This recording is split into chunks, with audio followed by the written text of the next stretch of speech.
And welcome to this edition of Live Fire on the Gun Owners News Hour. Today, I'm going to talk with the godfather of the new right, the man who put us all into gear, using a medium of communication that was not controlled by the Democrats. It was not controlled by the Republican establishment. It was controlled by those who wanted to give money to the cause that they were being solicited to support by the Richard Viguerie Company, now the American Target Advertising Agency. And Richard has written a book called Takeover. And we're in the need of taking over the Republican Party because the establishment is pretty hard to distinguish from the Democrats. Richard, thank you for putting this book together. It's really kind of a history of what we've been doing for most of our life. Yeah, very much so, Larry. I think it's a very important book because it's the only book that I'm aware of that makes the strong point that conservatives have had their political guns pointed at the wrong target for all the years. You and I, we've been focused on Nancy Pelosi, Harry Reid, Barack Obama, whoever the Democrat was prominent at that time. But that's not our enemy. That's not our true opponent. Right. The true opponent to limited government, constitutional conservative government, is the big government Republicans. Because we're like the biblical Jews, Larry, who could not get to the promised land until that generation of failed, flawed leaders had passed from the scene. So those of us who really, are focused on returning to the vision of our founders of limited government, constitutional conservatism, we're not going to be able to be in effect where we can govern America until we get rid of the present leaders that we have. The Karl Roves of the world, the John Boehnards, the Mitch McConnells, the Eric Cantors, etc. It's that people don't like them, by the way. Right, it's that consulting class that you've pointed to that has been hurting this the worst. They're the ones who, for instance, you mentioned Ken Cuccinelli, a former attorney general in Virginia, who didn't quite make it in his race for governor. And I'm sure I was not the only one. I'm sure you were doing the same thing, urging him during the campaign, stir up the base, do an Obama, get our guys energized, and then you're going to win. And he almost won in spite of his consultants when Obamacare rollout became so obnoxious that he shot up like a rocket, but didn't quite get to the top. But it was quite a testimony to what the wrong choice in consultants by a very conservative guy, a guy that I would have trusted in office without any doubt. And yet he had these turkeys running his campaign, and they ran him into defeat. Larry, I could not have said it any better. We know and love Ken Cuccinelli. He's our dear friend. But and I've told Ken this. He had the wrong consultants. Yep. He had the big government consultants, and usually what happens is our political opponents, the Jerry Fords, the John McCain's, the Mitt Romney's, Bob Dole's, they go out and hire these big government consultants. But in this case, one of our own did the same, and with disastrous results. This is something where we've got to come to realize that these people are not electable, the big government Republicans. People don't like them.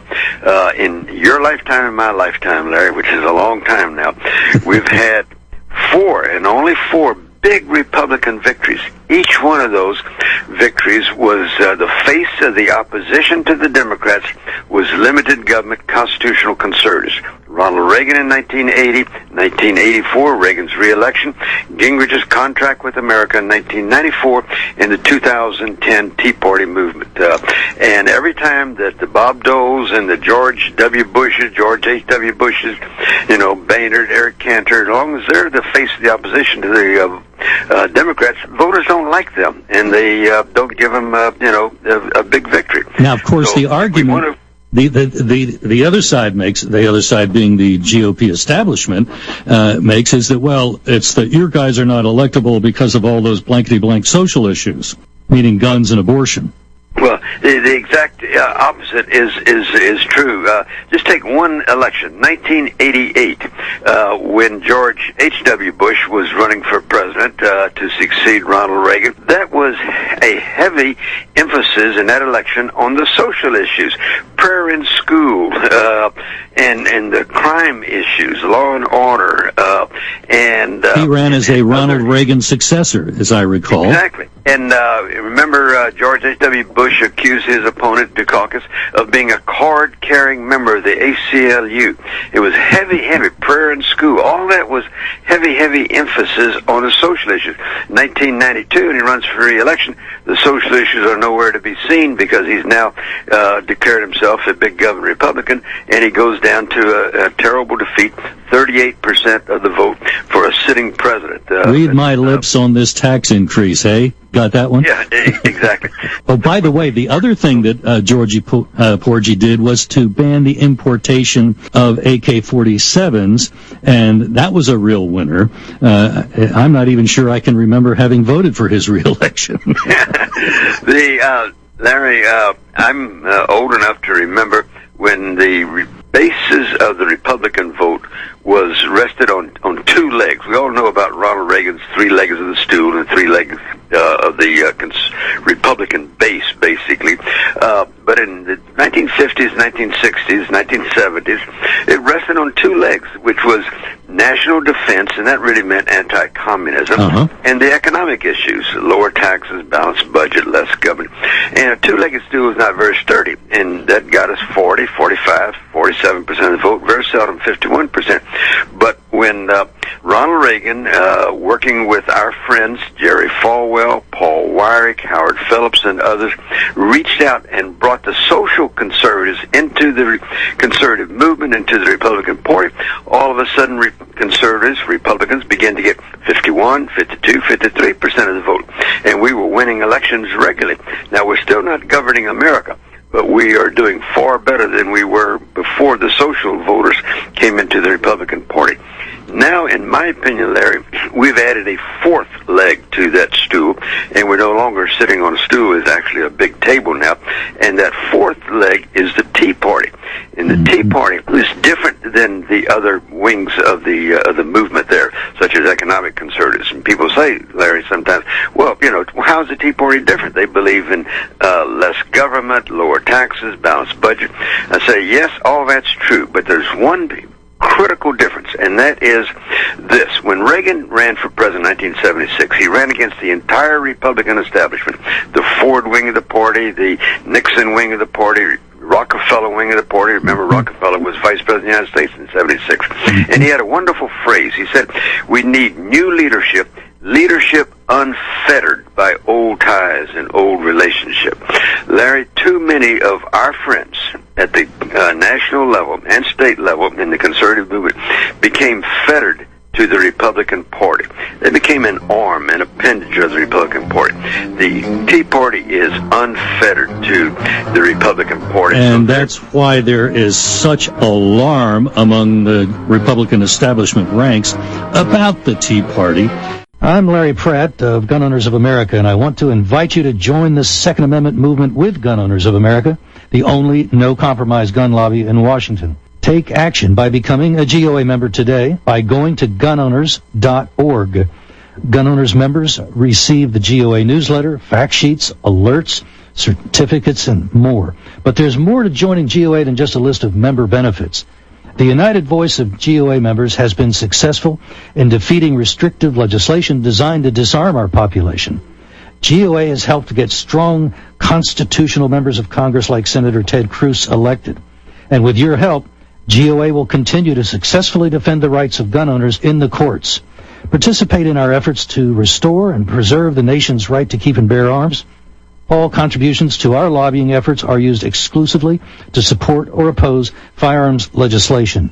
Join online at gunowners.org. My guest today is Richard Viguerie. He is the author of Takeover, and the subject really is the need to take over the Republican Party. Occasionally it's been sort of under control, sort of, by conservatives, but not really. We had a precursor, unintentional, of the Tea Party with the short-lived vice presidential campaign of Sarah Palin, but that was aborted successfully, if you will, by John McCain, or as I prefer to refer to him as John McLoser, who was just one more figure in the line of Republican establishment types that were deathly afraid of appearing to be constitutional, of appearing to be limited government. And Sarah Palin, as you point out, Richard, in your book, was really the precursor of the Tea Party. Her campaign, to the extent that it was allowed to exist, was exactly the birthing place of the Tea Party. Oh, absolutely. You could make a case that she deserves the membership card in the Tea Party number one. She was there before the rest of us as a Tea Party. And the establishment was terrified of her and set about to destroy her. Well, one of the things that you point out in your book, and if I had known it, I had long forgotten it, but then I've probably forgotten lots of things, was that it was your mail at the Viggory Company that, in effect, got Gerald Ford to do a 180 and actually do the right thing. That he, unsurprisingly, had been a sellout to big labor, and your mail campaign got him to do the right thing. That was pretty extraordinary, because that was a public 180. Oh, absolutely. You know, one of the things that probably most conservatives don't think about, and that is that it's a new and alternative media that allows us to communicate with each other. If we had to rely on the New York Times, Time Magazine, Washington Post, Associated Press, NBC, ABC, CBS, CNN to tell the American people about our issues, our candidates, our causes, we would be the tree that fell in the forest. Nobody would know that we existed. Mm-hmm. And so there is a conservative movement worthy of the name because of the new and alternative media. And the first was the direct mail, which I was fortunate to pioneer back in the 60s and the 70s. By the way, let me underscore something. You made the point in the book, and I was not aware of that particular conversation, quote unquote, but the Republican establishment at the time that you were kind of coming along thought that, there's probably 20,000 conservative donors in the country, and that's what's going to have to support the conservative movement, and that was one reason why they resented the blazes out of you. And then a couple of your guys, your top executives, went out on their own at one point, and between y'all, the number of conservative donors in the country at that point, is probably more now, went to around 2 million. So the Republican establishment has just been chronically, congenitally unwilling to see that this country is center-right and wants to stay that way. Oh, absolutely. Larry, I'm going to tell you something that you probably don't know. It's not that you forgot about it. You may never have heard of it, because Bill Richardson and I haven't talked about it much, but the founder of Gun Owners of America, Gun Owners of California, former Senator H.L. Bill Richardson, came to my office in the early 70s, and he had just written a book called, what was it, Larry? Slightly to the right, I think. Well, it was What Makes You Think We Read the Bills. Okay, that one. Okay. Yep. But anyway, and he was talking about the importance of getting this book out and disseminating it. And I said, Bill, that's a good idea, and we can do that. But with your talent and resources, you need to reach far more people than you're going to reach with that book. And we began to talk about the importance of him founding a 501c4 organization to deal with Second Amendment issues, gun owners' rights, etc. And from that meeting in my office, early 1970s, Bill developed the idea for Gun Owners of America and Gun Owners of California.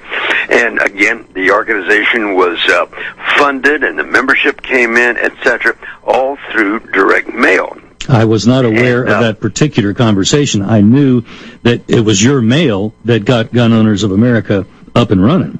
Right. I mean, Bill, and I could see Bill's eyes getting big when I began to explain to him direct mail, how it worked. And it's to his credit that he caught the message immediately, that you didn't have to beat him over the head. He hadn't thought about it when he walked in my office. When he walked out of my office, these organizations were almost fully formed in his mind, and he took it and ran with it, and has had a profound positive impact on American public policy. It really has. It was that was a golden moment in our history, and of course you've had other similar moments because you've been involved in the birthing and the bringing along of so many conservative organizations. Our late friend Howard Phillips, founder of the Conservative Caucus, certainly is one that comes to mind. And that was remarkable because Howard Phillips was, as you point out in the book, singularly responsible for recruiting a guy who eventually became a United States Senator from New Hampshire, Gordon Humphrey. Yep, exactly. And it just shows you the importance of just going out there and engaging in activity, and don't, everybody wants to speak before 1 million people on national television or whatever. Howard just got on his pony, so to speak, went around the country holding meetings, sometimes small meetings, sometimes large meetings, sometimes larger.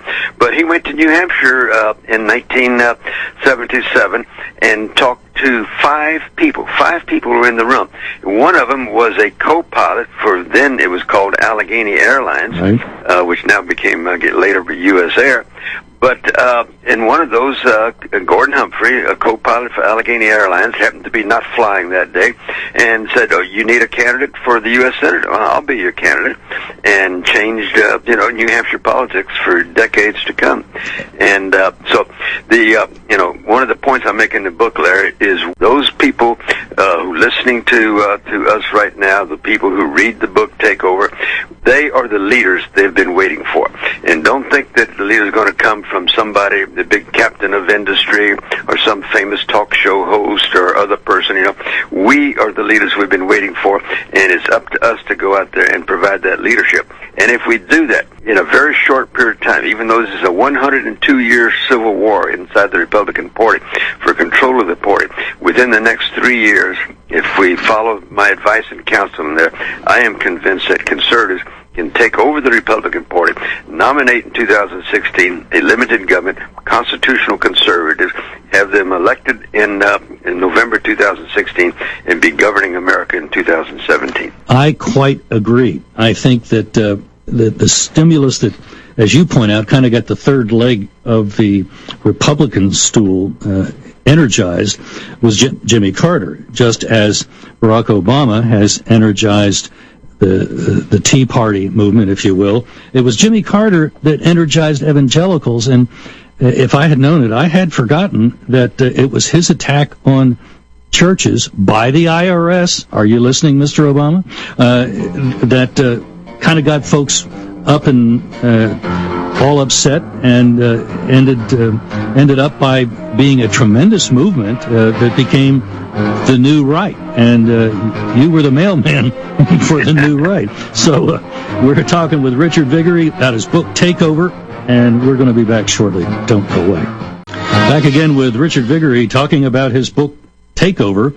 Richard, as I have pointed out previously, really is the godfather, the founder of the new right, of the conservative revolution in the 70s, and by golly, using the social media as well as the mail today, he's still in the forefront of the fight at American Target Advertising. And Richard, it's really nice that you've got this book out so people can see kind of where we have come from. One of the things I was just looking at in my notes is at the time of, I guess it was the Reagan election, the press was unaware of where did all these pastors come from? Where did all these votes come from? They were not aware that there was a political energization that had occurred among Bible-believing pastors who had kind of energized, provided the movement to the new right at that time, and they never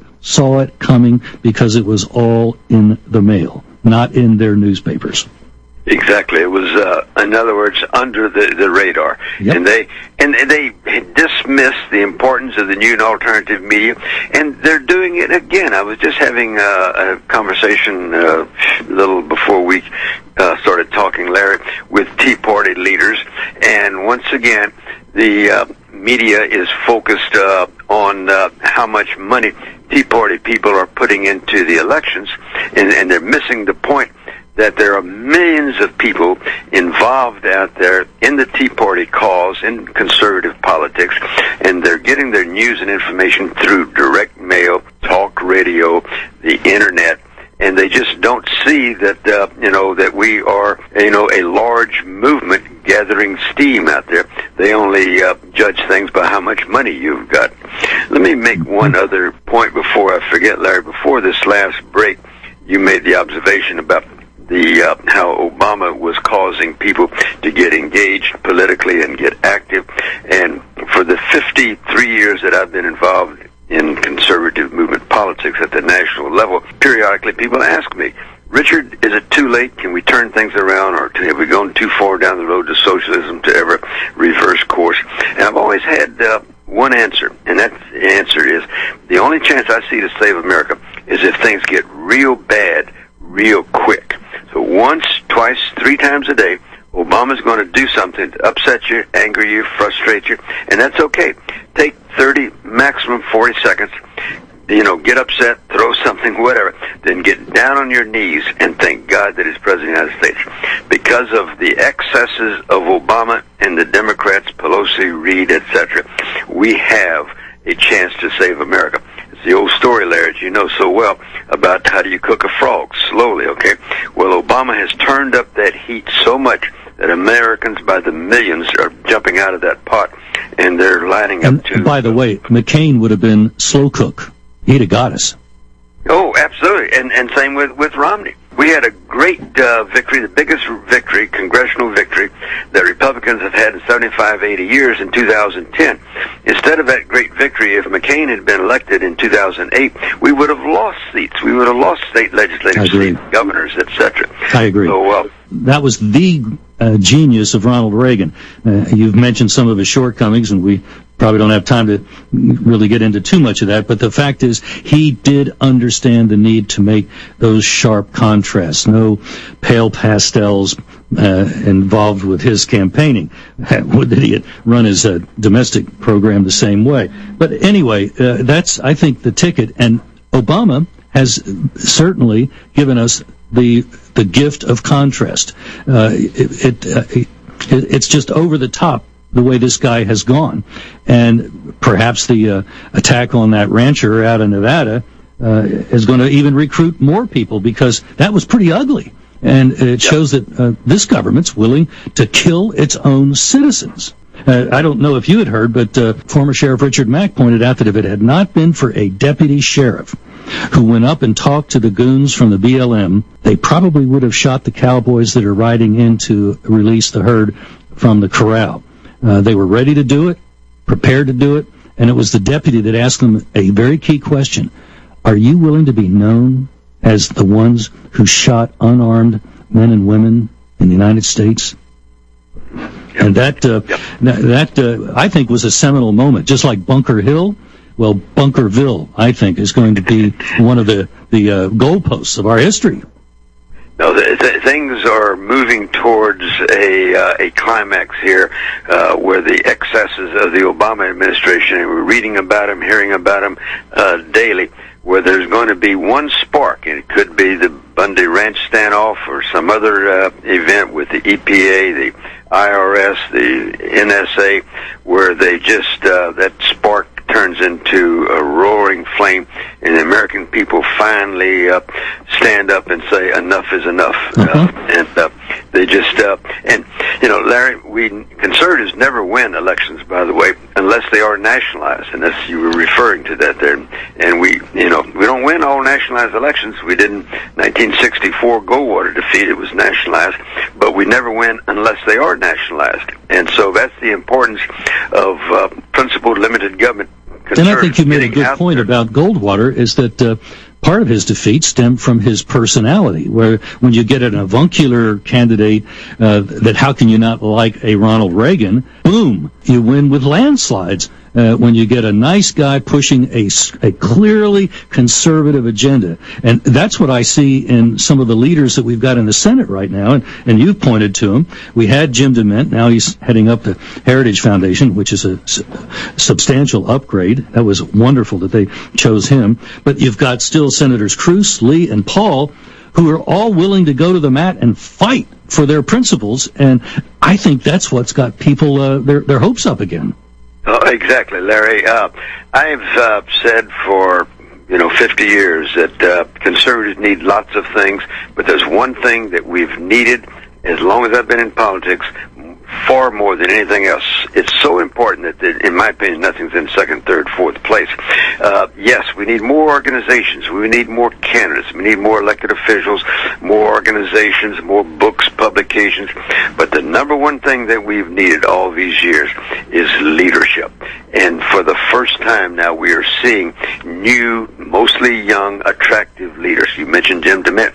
He was my candidate for president in 2008. 2012. I knew he was going to be president. I just didn't realize it was going to be the Heritage Foundation. Which is probably a good place for him to be, because... absolutely. He's got a far bigger microphone there at the Heritage Foundation. He has more ability to influence events at the Heritage Foundation, being one of 100 senators there, and I'm just thrilled that he's there. I didn't necessarily see it that way when the announcement first came out, but it's grown on me that he's at the right place in history where he needs to be. And his key lieutenant, Larry, we've also got some good people in the House. Yep. Justin Amash, Tim Huelskamp, people, governors, Mike Pence, Scott Walker, etc. There's some good people out there. I'm encouraged. That's true. We have never had such a deep bench for conservatives in the Republican Party. You pointed out how Reagan couldn't find any prominent conservative to be his vice presidential nominee. Well, if Ronald Reagan were our nominee today, his problem would be just the opposite. Which one of these fantastic people do I choose?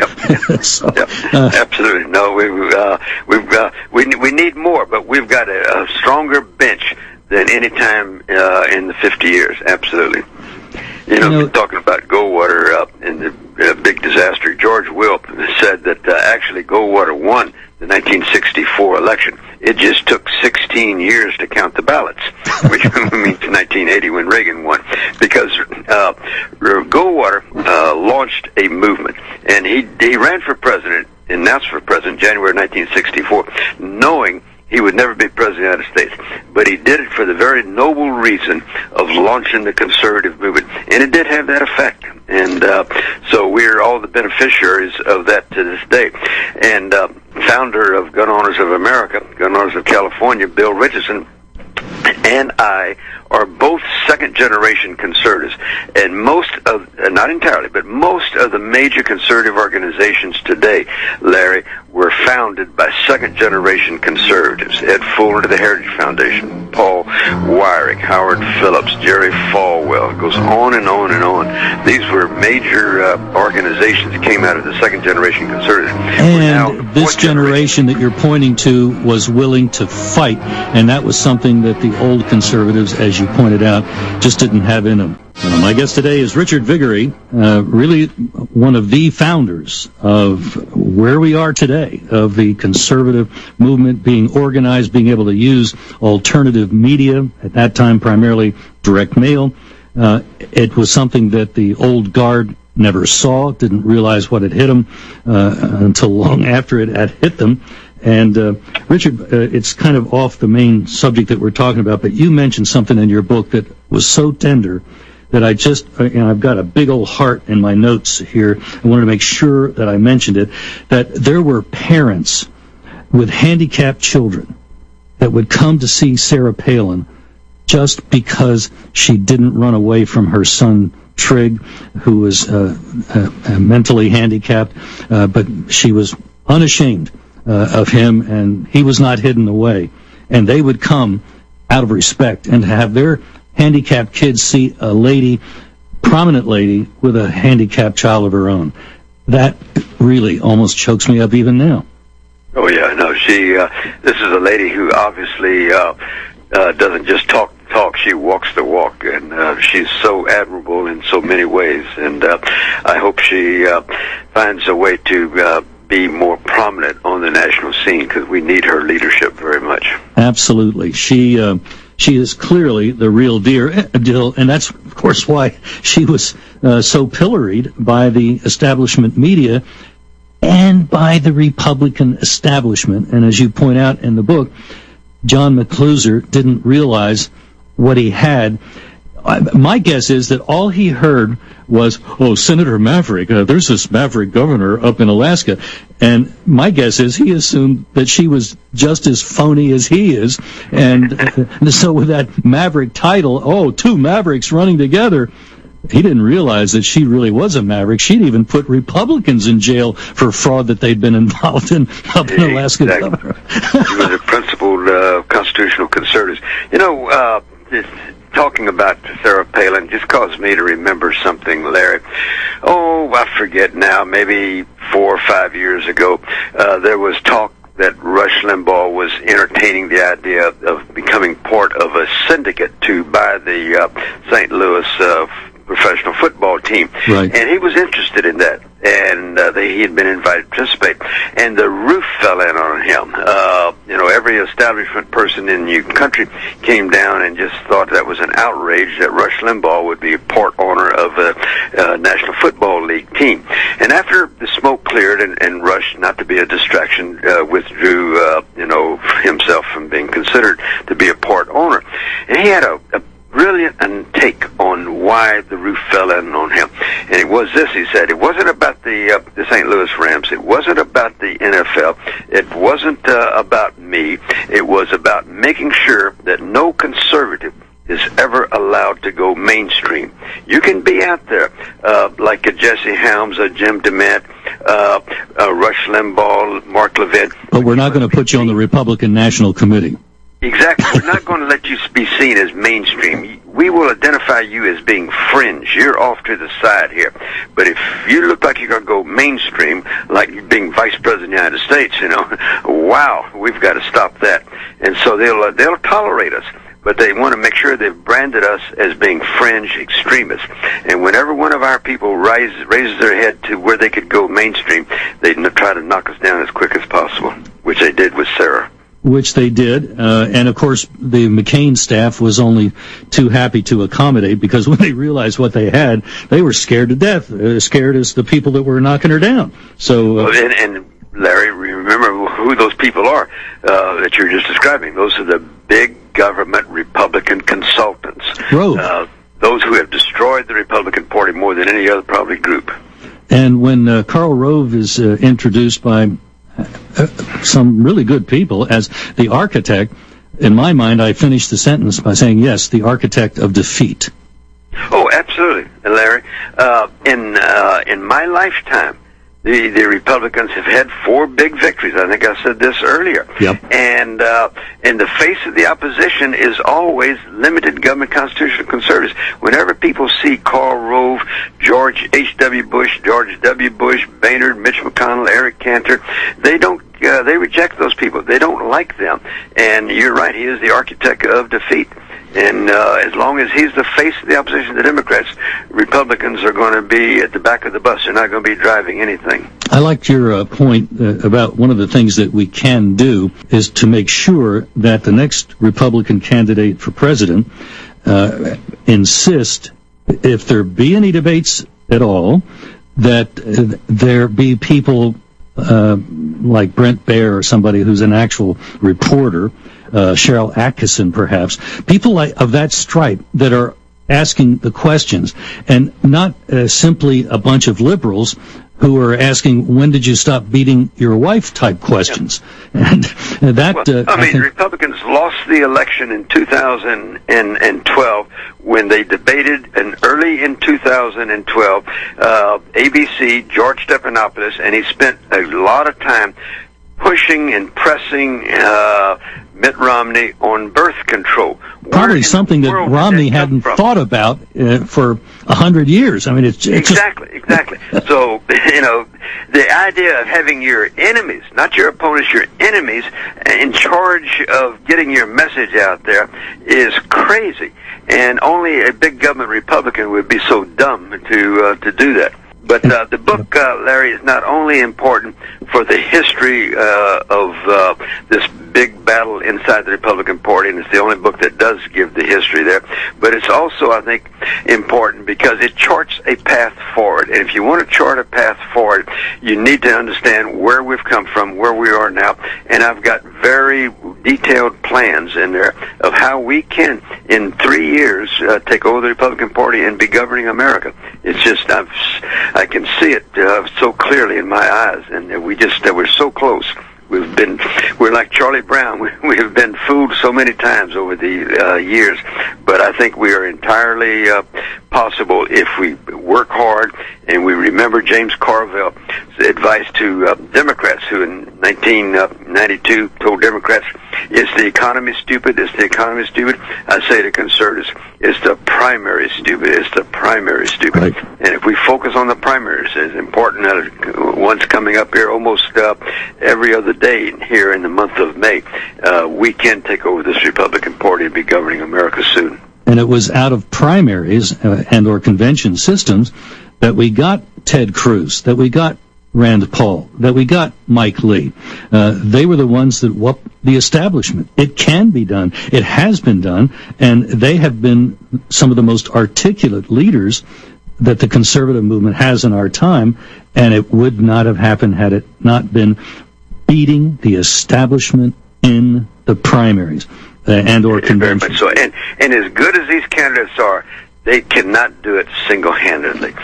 They need the support of the grassroots. Each and every one of us, the Lord has blessed each one of us with different, unique talents, and whatever talents you have, you must engage, whether it's at the local level, county, state level, as a volunteer, as a donor. You just need to get involved in these primaries because these good candidates cannot do it without our help at the grassroots.